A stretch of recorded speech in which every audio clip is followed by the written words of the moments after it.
आज हम पद्य खंड में चैप्टर 5 शुरू कर रहे हैं। पार्ट 5 है। इसमें 2 कविताएं दी गई है। एक है उत्साह और एक है अट नहीं रही है। और कवि हैं सूर्यकांत त्रिपाठी निराला। नाम है इनका सूर्यकांत त्रिपाठी जी और निराला इन्हें उपाधि मिली हुई है। तो सूर्यकांत त्रिपाठी निराला। अगर हम इन कविताओं की पंक्तियों को ध्यान से देखें तो कोई पंक्ति छोटी, कोई पंक्ति बहुत बड़ी हमें नजर आ रही है। एक पंक्ति बहुत छोटी है तो दूसरी पंक्ति उससे बड़ी है और अगली पंक्ति को देखें तो वो सबसे ही बड़ी है। दोनों कविताओं में ऐसा ही है, एक पंक्ति बड़ी तो दूसरी पंक्ति छोटी नजर आ रही है। तो हम कह सकते हैं कि ये छंद मुक्त कविता है। इस बात को हम पहले सीख चुके हैं, सुन चुके हैं। छंद मुक्त कविता है और ये छायावाद पर आधारित है। छायावादी कविताएं हैं। निराला एक छायावादी कवि हैं और ये कविता भी छायावाद पर आधारित है, केंद्रित है, छायावाद से संबंधित। पहली जो कविता है उत्साह, उस समय बादलों का आवाहन किया जा रहा है। बादलों को कवि पुकार रहे हैं कि हे बादल तुम गरजो, यानी गर्जना करो। इसीलिए कि उस गर्जना को सुन करके जो शोषित लोग हैं, जो पीड़ित लोग हैं, उनमें उत्साह भर जाएगा, उत्साह का संचार होगा, क्रांति का संदेश मिलेगा और पूंजीपतियों के विरुद्ध वो क्रांति करके, संघर्ष करके अपने अधिकारों को प्राप्त कर लेंगे। इसलिए तुम गर्जना करो जिससे पीड़ित और शोषित लोगों में उत्साह का संचार हो। इसके अलावा बादलों को नव जीवन देने वाला भी बताया गया है कि बादल नव जीवन देने वाले हैं। एक तो शोषित और पीड़ित लोगों को नव जीवन मिलेगा क्योंकि पूंजीपतियों के विरुद्ध वो संघर्ष करेंगे, अधिकारों की प्राप्ति हो जाएगी। तो पीड़ित और शोषित लोगों को नव जीवन मिलेगा। दूसरा, अगर बादल हैं वो बिजली गिरा देंगे तो बड़े बड़े वृक्ष नष्ट हो जाएंगे बिजली के गिरने से। और फिर जो छोटे छोटे पौधे हैं उन पौधों को भी बढ़ने का अवसर मिलेगा, उन्हें भी नव जीवन मिलेगा। इसके अलावा जब बादल बारिश करेंगे तो अच्छी खेती होगी और जिससे किसानों को भी नव जीवन मिलेगा क्योंकि किसानों का जीवन स्तर भी सुधरेगा। तो इसलिए बादलों को नव जीवन देने वाला भी कहा है और अनेक प्रकार के कष्टों को, पीड़ाओं को दूर करने वाला भी बादल को कहा है। और इस कविता में बादलों को कहा जा रहा है कि तुम गर्जना करो जिससे लोगों में उत्साह का संचार हो, जिससे लोगों को नव जीवन मिले। तो पहले हम इस उत्साह कविता का भावार्थ ग्रहण कर लेते हैं। बादल गरजो या विस्मयाति बोधक चिन्ह है। इसका अर्थ है कि पुकारा जा रहा है, आवाज दी जा रही है कि हे बादल तुम गरजो, यानी गर्जना करो। ऐसा इसीलिए कहा जा रहा है कि उस गर्जना को सुनकर पीड़ित और शोषित वर्ग में उत्साह का संचार हो जाएगा और वे पूंजीपतियों के विरुद्ध संघर्ष करके अपने अधिकार प्राप्त कर लेंगे। इसलिए बादलों को कहा जा रहा है कि बादल तुम गर्जना करो। आगे देखो, घेर घेर ललित ललित, एक जैसा ही पद 2 बार लगातार यहाँ पर वर्णित हुआ है और अर्थ एक ही है। इसलिए इन दोनों ही जगह पर पुनरुक्ति प्रकाश अलंकार है। नोट कर लीजिए, पुनरुक्ति प्रकाश अलंकार पर। आदित्य बेटा कैमरा ऑफ करो।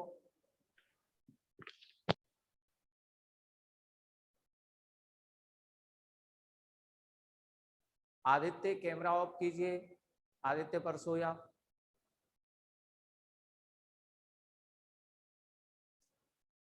पुनरुक्ति प्रकाश अलंकार है। घेर, घेर का अर्थ है घेर लेना।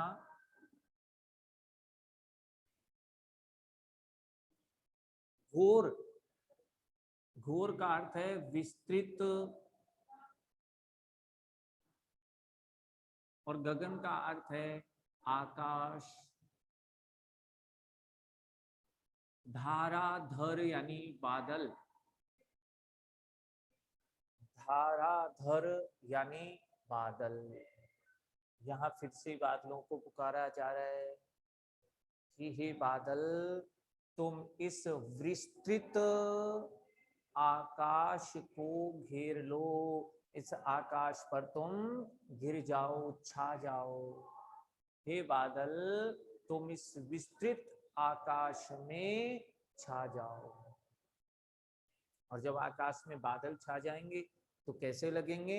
आगे लिखा है ललित। ललित, ललित का अर्थ होता है सुंदर।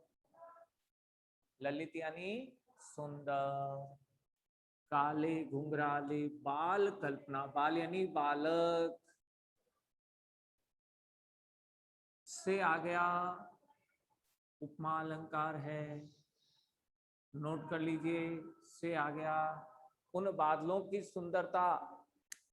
एक सुंदर सा काले घुंघराले वाला कोई बालक है, उसके से यानी समान। पाले का अर्थ यहाँ दिखाई देना, दिखाई दे रहे हो, लग रहे हो। बादलों से कहा जा रहा है कि हे बादल, तुम सुंदर और काले घुंघराले बालों वाले बालक जैसी कल्पना हो, या बालक की कल्पना के समान हो।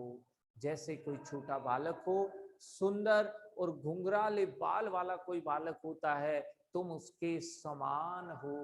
अर्थात तुम भी बहुत सुंदर और काले रंग के बादल होते हैं, इसलिए कहा काले घुंघराले बालों जैसे और सुंदर हो। विद्युत छवि उर्मे, छवि का अर्थ है चमक। उर यानी हृदय। तुम्हारे हृदय में विद्युत की चमक भी है, क्योंकि बादलों के अंदर बिजली छिपी होती है, हम जानते हैं।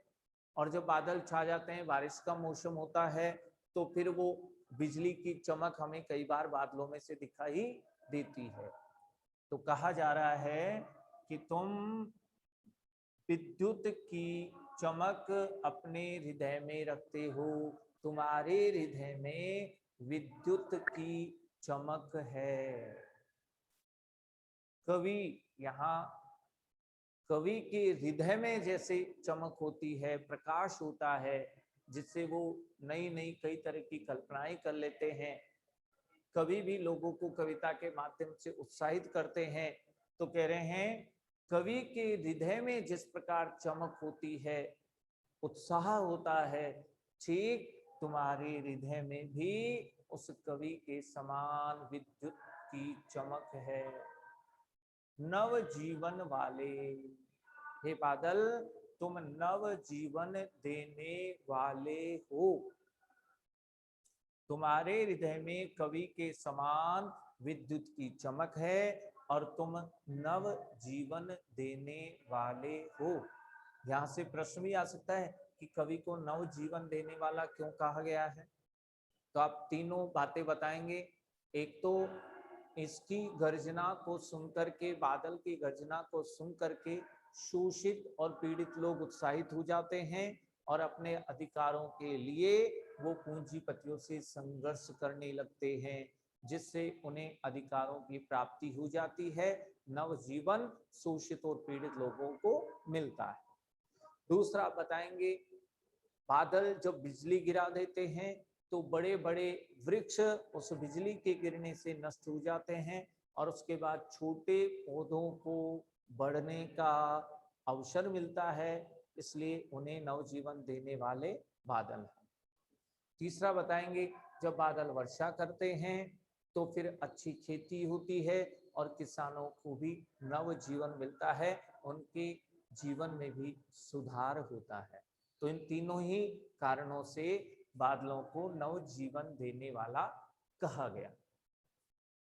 वज्र छिपा, वज्र जैसी शक्ति तुम्हारे अंदर छिपी हुई है। हे बादल, तुम्हारे अंदर वज्र जैसी शक्ति छिपी हुई है। जो इंद्र का शस्त्र था उसका नाम था वज्र, जिससे राक्षसों का संहार किया था। तो ये कहा जा रहा है कि हे बादल, तुम्हारे अंदर भी वज्र जैसी शक्ति छिपी हुई है। नूतन कविता फिर भर दो। कवि कह रहे हैं कि मेरे हृदय में भी नई कविता की शक्ति तुम भर दो, जिससे मैं भी उत्साहित होकर के कोई नई कविता लिख सकूं। तो नई कविता की शक्ति भी मेरे हृदय में तुम भर दो। हे बादल, तुम गरजो, गर्जना करो। विकल विकल, यहां फिर से पुनरुक्ति प्रकाश अलंकार हो गया।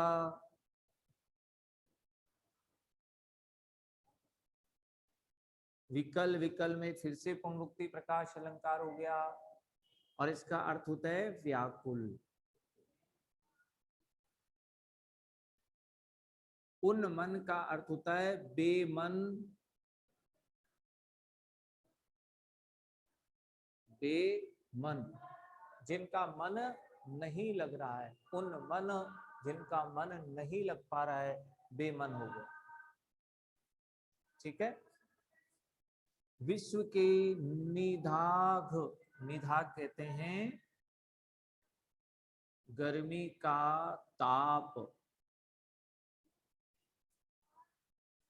निधाघ गर्मी का ताप।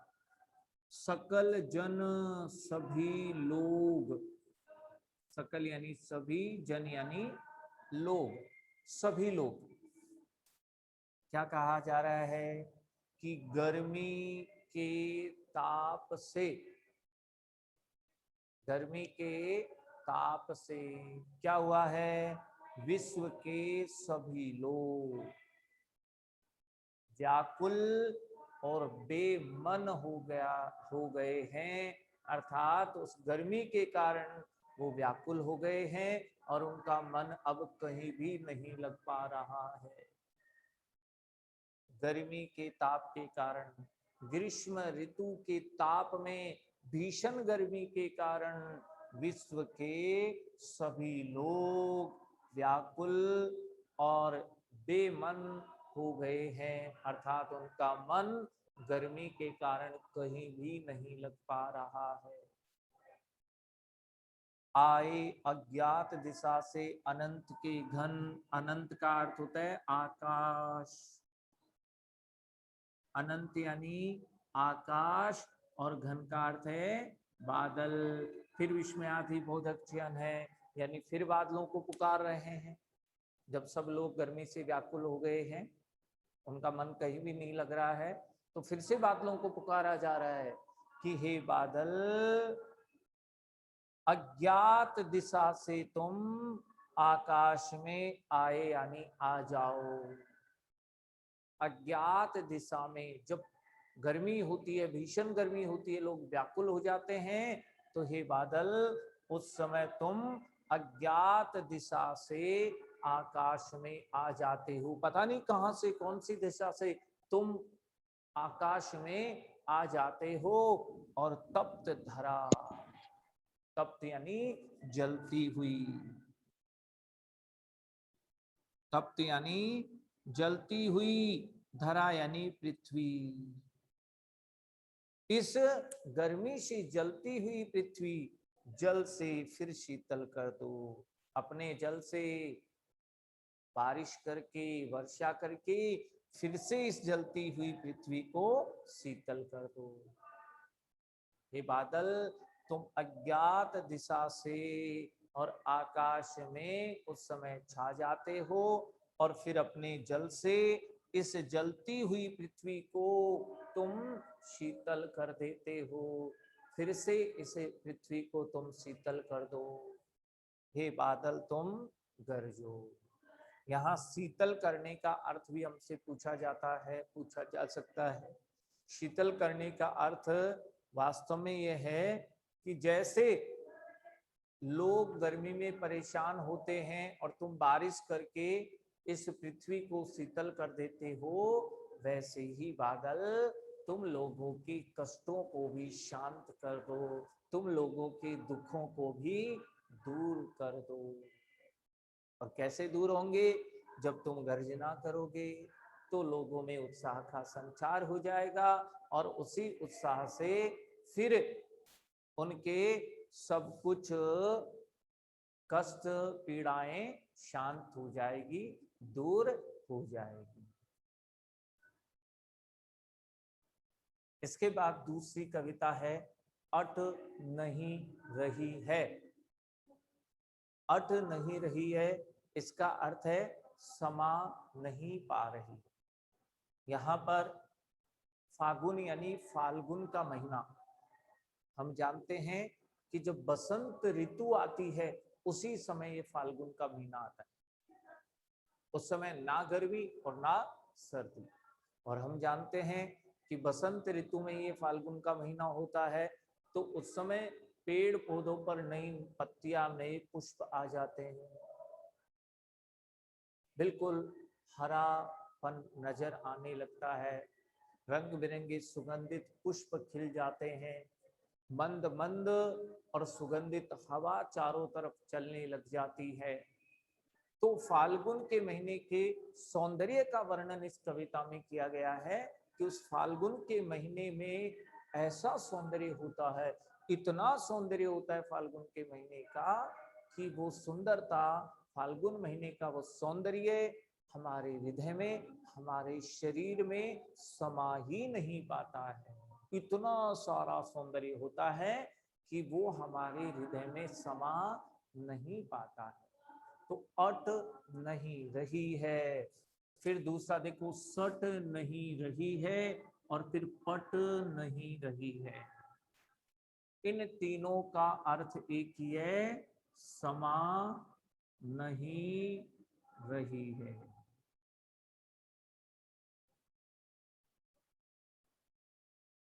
तीनों का अर्थ एक ही है, अट नहीं रही है, इसका अर्थ भी वही है कि समा नहीं पा रही है। सट नहीं रही है, इसका अर्थ भी वही है कि नहीं समा रही है। और पट नहीं रही है, इसका अर्थ भी यही है, समा नहीं रही है। तो देखो फाल्गुन का सौंदर्य कैसा है, वो देखते हैं, हम पढ़ते हैं, भावार्थ करते हैं। अट नहीं रही है आभा फागुन की तन। आभा का अर्थ है सुंदरता या शोभा। फागुन का अर्थ है फाल्गुन का महीना। तन यानी शरीर।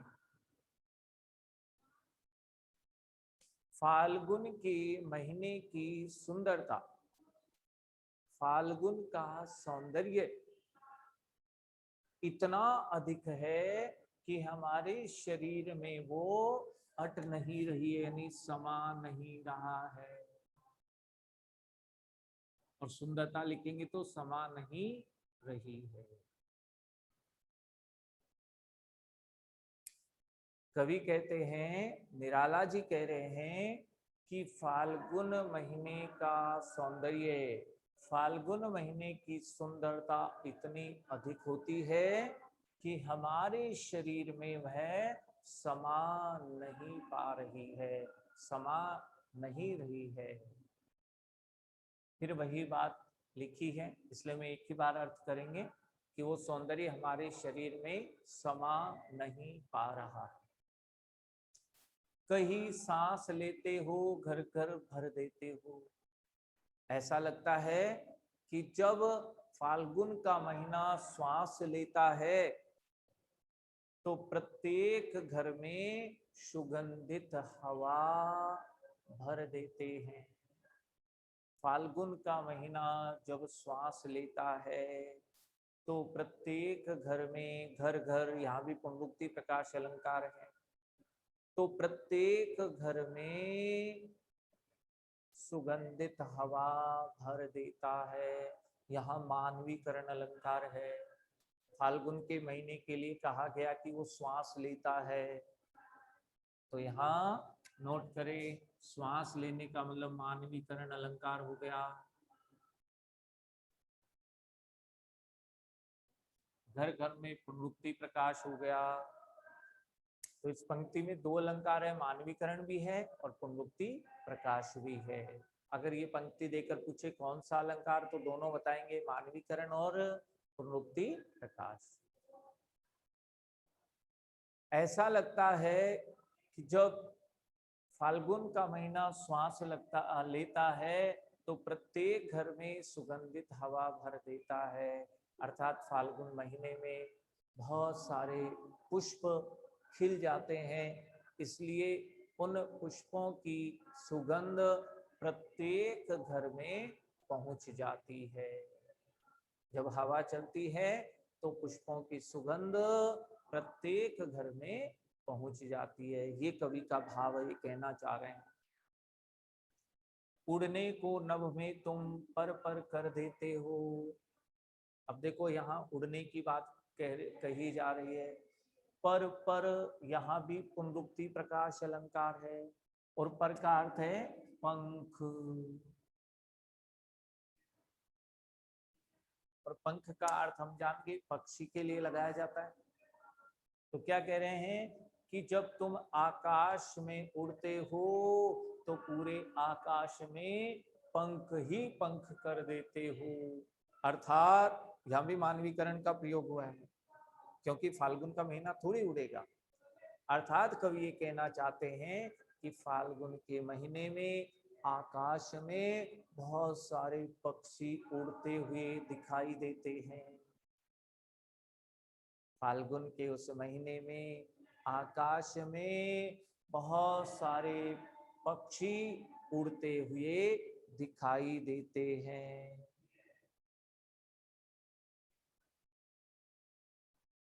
फाल्गुन के महीने में बहुत सारे पक्षी उड़ते हुए दिखाई देते हैं। आकाश में पक्षी भी खूब उड़ते हैं उस समय। आंख हटाता हूं तो हट नहीं रही है, और वो आकाश में उड़ते हुए पक्षी इतने सुंदर लगते हैं कि मैं अपनी दृष्टि, अपनी आंखें हटाना चाहता हूं तो भी हट नहीं रही है।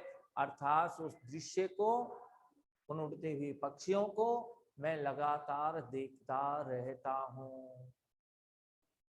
पत्तों से लदी डाल, वृक्षों की डालियों पर बहुत सारे नए नए पत्ते लगते हैं, बहुत सारी नई नई पत्तियां लग जाती है। कहीं हरी कहीं लाल, और रंग बिरंगे पुष्प भी डालियों पर खिल जाते हैं। कहीं पर हरे तो कहीं पर लाल रंग के पुष्प खिल जाते हैं।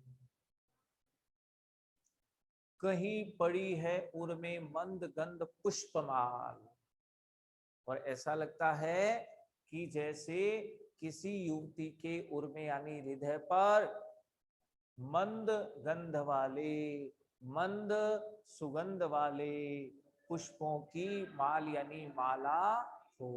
जैसे किसी युवती के हृदय पर मंद गंध वाले पुष्पों की माला हो। तो यहाँ पर भी मानवीकरण अलंकार का प्रयोग हुआ है।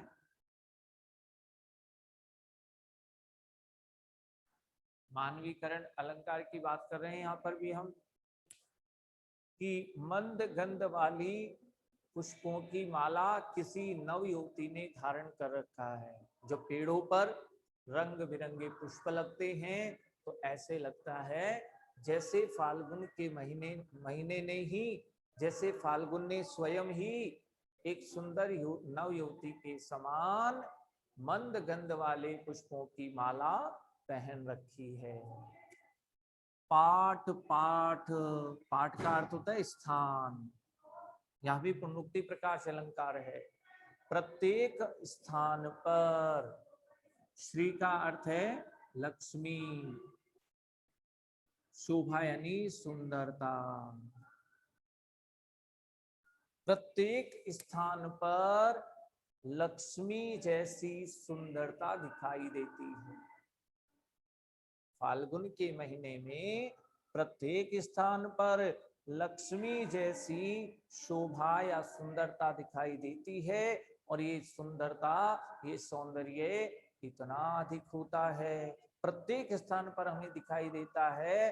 तो ये सौंदर्य हमारे हृदय में, हमारे शरीर में समा ही नहीं पाता है, पट नहीं रही है, समा नहीं रही। ये सुंदरता हमारे हृदय में या हमारे शरीर पर समा ही नहीं पा रही। इतना अधिक सौंदर्य है, इतनी अधिक सुंदरता इस फाल्गुन के महीने की है।